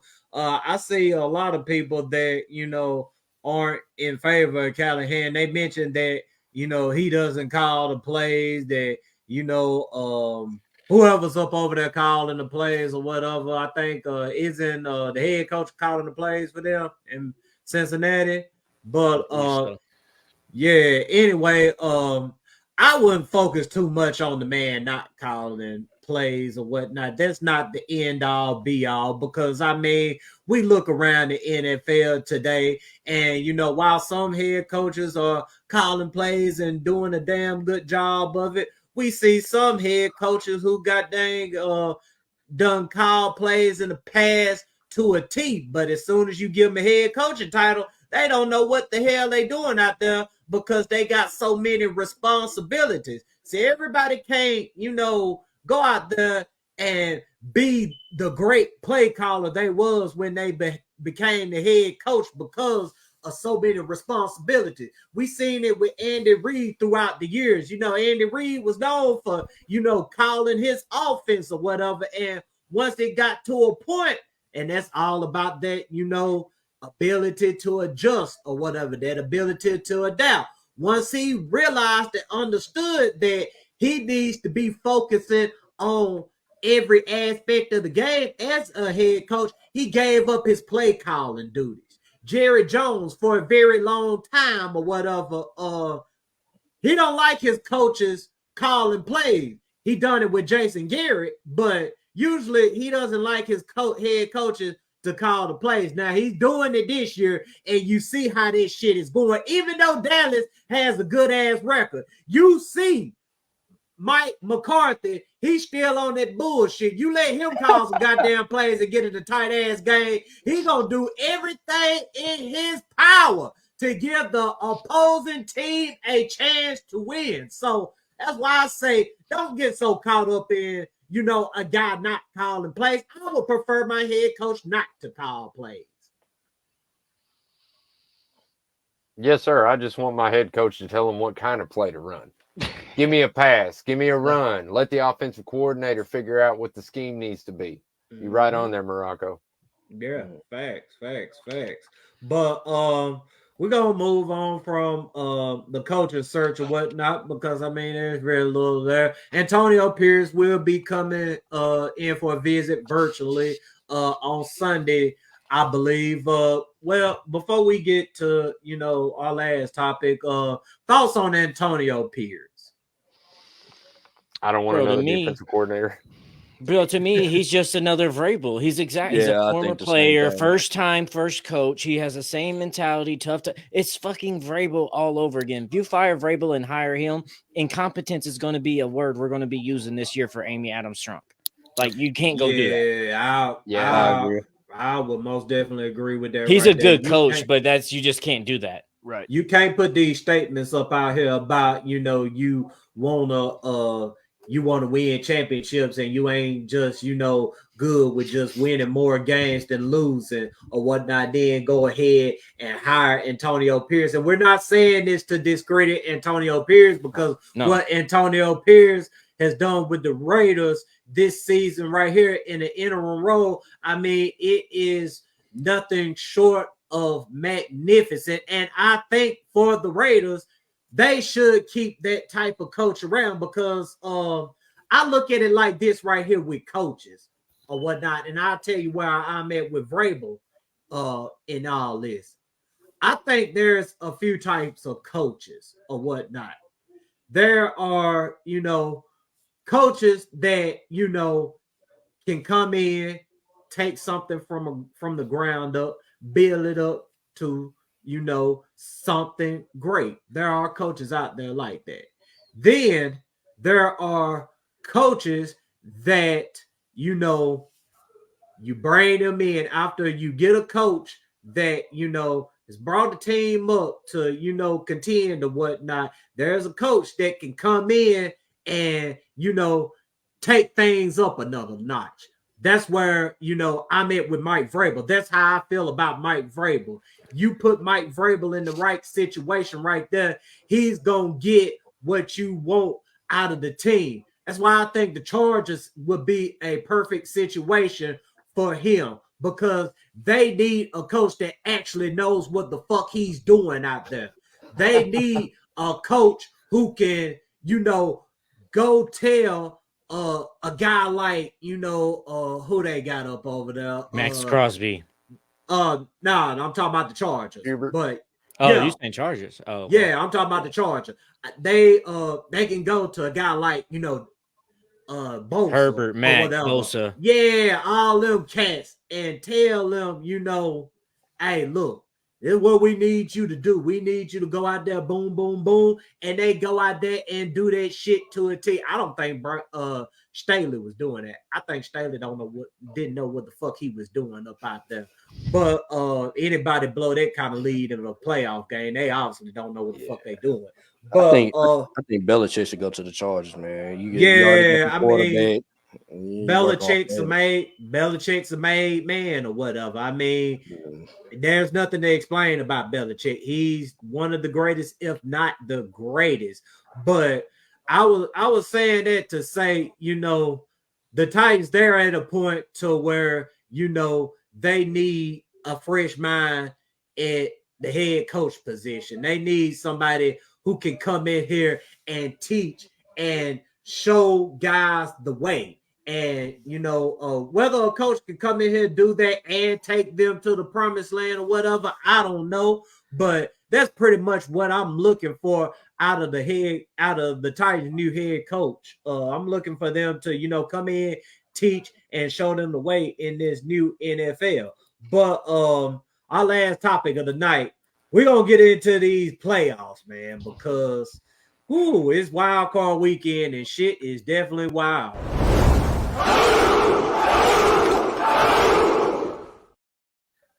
So, yeah, man, it's wild card weekend. Unfortunately, the Titans are not in the playoffs. I know that's a big fortune for some of y'all are taking side of the fan base at the 7th overall pick or whatnot. And they only want what's best for the fan base. Don't knock them too much for that. I mean, I'm guilty of that. I've sit up there and said, fuck the draft pick, blah, blah, blah, with them and all that old stupid shit or whatever. But at the end of the day, compared to these motherfuckers out here denouncing the team over Mike fucking Vrabel, the people who, wanted us to have a high draft pick, they at least, want what's there. They at least want something that could benefit the team. But I'm gonna go on about my playoff we got coming up, man, because we got some good ass games coming up on the AFC side of things. We got the Browns versus Texans, we got the Dolphins versus Chiefs, and we got the Steelers versus the Bills. And on the NFC side of things, we got Buccaneers, Eagles, we got LA and Detroit, and we got the Cowboys and Green Bay. And the lowest remaining seed left will face the Baltimore Ravens on the AFC side of things, and on the NFC side of things, they will face the San Francisco 49ers. And I'm going to start it off with Firestone, man. What games are you looking forward to, and do you smell any upsets coming? Muted up over there, homie. Man, I'm looking forward to that Miami Kansas City game, and not for like the typical reason most people do, because I think this is actually going to be a game where Miami might come in there and actually get KC, because it's cold, but this is the type of cold. Don't matter who you are, it's affecting you. It don't matter if KC's there or no, the Miami guy. It don't matter. This is negative 23. This is affecting everybody. And something Kansas City's already had a problem doing this year is catching the damn ball. And it's going to be even 10 times harder trying to catch a ball in that mess when the ball's harder. Your hands are numb. You already can't feel shit. So I just don't see where Kansas City is going to be able to attack them where it's snow. Just give it to your playmakers as Miami and let them run. People don't want to hit. It's cold. The bones hurt. The joints are stiff. You don't want to go out there. Let your fast guys go out there and run, blow this up, and let Kansas City sit there and try to figure out how they're going to play in this snow with you. So Kansas City is an upset for me. And man, I like the Lions in the NFC. So I can see the Lions putting a hurting on Green Bay as well. RJ, talk to him. Game I probably want to see is give me I'm gonna see this Texas and Browns game tomorrow, man. I think that I want to see CJ Stroud versus their defense, man, because bro, that Cleveland Brown defense for real, boy. They finna come into Houston. They finna get them boys a game. We gonna see what them Texas is about. The NFC, give me. I want to see what the Packers and that Cowboys game gonna be talking about, man. That's all. Every time them two franchises see each other, man, it's always a good game, man. This when the Aaron Rodgers years, you know what I'm saying? Even to the Brett Favre years, you know. So let's see what it looked like in the playoffs. Facts. Max, holla at them. Man, look, man, I agree with RJ. I think the Miami Kansas City game is going to be the game. I think that could be a big upset. Bigger upset, I think the Bucks might actually beat the Eagles. And that's just because the Eagles been off lately, man. I mean, yeah, AJ Brown out. The Eagles have just been off lately. They haven't played anything like the Eagles of last year or earlier this season. So that's my big one right there. Link, what to do, my boy? Yeah, man, I like the Browns over the Texans, 1.5 point dog. For me, I feel like they're going to come out firing on all cylinders, and I'm actually going to go a different direction on that Dolphins-Chiefs ones. Wind chill of -23 in that game, and there's going to be a lot of snow, and I feel like the speed that Miami has is not going to be as big of a factor because it's in the snow. I feel like it's going to be a little bit tougher to get that explosion, to kind of get that second step. So we'll see what happens, but I actually like the Chiefs at home in that one. And then just on a betting line kind of thing, Steelers plus 9.5 underdog. I kind of like them to cover against the Bills. I don't know if I'd pick them as an outright winner, but 9.5 seems like a lot of points against a Bills team that may not come out so hot because that's going to be a whiteout game. So we'll see what happens. But those are the three that I'm going to be looking for. All right, man. We need Moneyline Mills in the chat, man. Because Moneyline, he would talk. Hey, Link was talking that talk right there. Goddamn. He come up here every week and he turn us up and he, you know what I'm saying? He keep us posted about, you know, all of the, you know, lines or whatnot. And I'm gonna play me a parlay too. I'm probably gonna lose the hell out that shit, but I'm gonna I take me a little bit and put it to the side just to play with, just to have fun. Cause that's how I gotta look at it. Cause I lose some fucking money, I'd be pissed off like a mother. The playoff games, man. Max, and you actually called it. I think the Bucks are gonna upset the Eagles. I mean, Eagles right now, they are just, you know, things are, you know, falling off the rails with the Eagles, man. And they even talking about they may fire Sirianni after this game right here or whatever. And then you got the AJ Brown foolishness up out there. He's most definitely a diva, but bring that diva home to Tennessee. I can't help it. I mean, get his ass back to Tennessee. Come on home, AJ. You done went up there and you done, you know, played in the Super Bowl or whatever. You done got a taste of that Philly life or whatever, and you see that, you know, it ain't all what it's caked up to be. But man, I'm calling for the Bucks to upset the Eagles or whatnot. I think people don't give the Bucks defense much credit. I mean, the Bucks, they got some guys on defense that can handle some business. And offensively, I feel like, again, just like on the defensive side, they got some guys up over there or whatnot. I already know. Mike Evans, Godwin, or whatnot. And also Baker Mayfield. Baker Mayfield may not be, you know, the best quarterback in the NFL, but that motherfucker right there got an arm. And anybody who knows Philly know that secondary right there has been Swiss cheese. Everybody has been shredding up that secondary. You seen it last week with the Giants, fucking Tyrod Taylor out there having a field day against the Philadelphia Eagles. So I most definitely see an upset coming there on the AFC side of things. I hope like hell the Browns, and I'm predicting the Browns are going to beat the ever-living fuck out of the Houston Texans. They are going to beat their ass so motherfucking bad, they going to think that Derek Carr, David Carr, whoever is back playing quarterback for them. That's how bad it's going to be. I mean, the Houston Texans, good Cinderella story, great Cinderella story. Love to see it. I hate to see it as a fucking Titan fan. Fuck them motherfuckers. They talk too damn much. Yeah, they fans talk too much. But I think they're going to be, and they saw this. They already played the Browns earlier this season. Now, granted, it was the JV team up out there, and they JV team got handled how they supposed to get handled, unlike the Titans were able to do. But I think even with the starters being out there for the Houston Texans, the Browns are going to show them something in the playoffs. That's good take. Yeah. Facts. You muted up. Oh, well, I guess he muted on purpose, man. But yeah. What's up? Hold on. Yeah, man. We're gonna see if you got anything else you wanted to add to it, man, about the playoffs. Yeah, man. This probably gonna be one of the better playoffs that we've seen in a while, man. I just feel like there's a lot of even teams. There's no clear cut team coming out of each conference, in my opinion. I think that every team can get beat, including the Ravens and the 49ers. I think they can get beat. But at the same time, them my two picks though, which is crazy. You know what I'm saying? I think the Ravens and 49ers will meet each other in the Super Bowl again, but we'll see what it is moving forward, man. It's gonna be a crazy playoff, man, most definitely. Facts. Firestone, you got anything you want to add to it? No, man, just ready for the divisional round so we can start moving on with this head coaching search, bro. It's hard to have interest in this damn playoffs right now when we're not in it and we got so many damn holes and questions to be answered. I'm just ready to start getting some answers. Nah, yeah, facts. You got to get some of them coaches up out of there so the Titans can interview them. But Max, you got anything you want to add to it?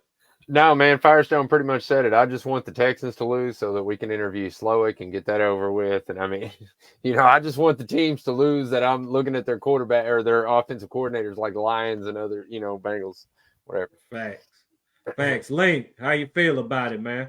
I'm a football fan, but I'm a Titans fan first. It hurts another year not watching them in the playoffs, but we'll get through it. We'll all get through it together. So hang in there, Titans fans, and hey, here's to next year. Yeah, man. Just, get on Twitter tomorrow. Like I said, the Texans is going to get their motherfucking asses whooped tomorrow. Just, get on Twitter and, just watch all of the tears of the Texans fans hit the floor. And Monday night, watch all the Eagles fans act a fucking fool and call for Sirianni's head and call for AJ to be traded out of Philadelphia, calling him T.O. and all that old dumb ass shit. But we're going to go ahead and wrap the show up for tonight, fellas. Hey, Link, Max, bro, thank y'all for coming on, man. You got anything you want to plug? Man, I just want to say thank you. Yeah, thank you for having us. It was an honor to be here. Love talking to you guys. Y'all got some great takes, and I love it. Hey, we ain't all got to agree on everything, but we speak our mind, and we get to the bottom of it. And at the end of the day, we're all Titans fans, and we're here for it together. So I really appreciate it, guys. No, yeah, that's what it's all about, man. Fun conversation. You see us, goddamn, we agree, we disagree all the time, but at the same time, we sitting up here laughing at each other, right. Having a good time about it, man. It ain't nothing personal. It's all love at the end of the day, man. But right. Yeah, man. RJ, you got anything you want to say before we ride out? Man, let's go and get up out of here, man. Hey, hopefully these teams, hopefully the Lions lose, the Texans lose, man, and let's get going, man, to this offseason, y'all. Yes, man. Yeah, man. Firestone, talk to him about them sponsors one more time, dog. This episode is brought to you. This episode is brought to you by LionsDenBeerCollection.com. Make sure y'all go check out their products with their beard oils, their balms, their growth pills, and everything that they got to keep your beard in a tip-top shape. Go to LionsDenBeerCollection.com. Use promo code Colosseum. Get 25% off your order. As well as this episode is brought to you by SunnySmilesCoffee.com. Premium freshly roasted coffee with many, many different flavors for y'all to check. Guaranteed freshness and free shipping on all your orders in the U.S. currently. So go to SunnySmilesCoffee.com and get some of the freshest coffee you ever had. Yeah, man. Go get that beard on point. Go get you some coffee. Start your morning off right. And make sure that you head on over to the TitansColiseum.com. Sign up for our email list. Never miss a live show, press article, or breaking news. You must be on the email list to enter in future giveaways. So, hey, man, I really appreciate everybody coming in them comments tonight, lighting it up with us or whatever, man. It's been a great ass show tonight, fellas. I appreciate y'all so much. Everybody, Titan Nation, Be nice to one another, but at the same time, to tighten the fuck up. Let's go.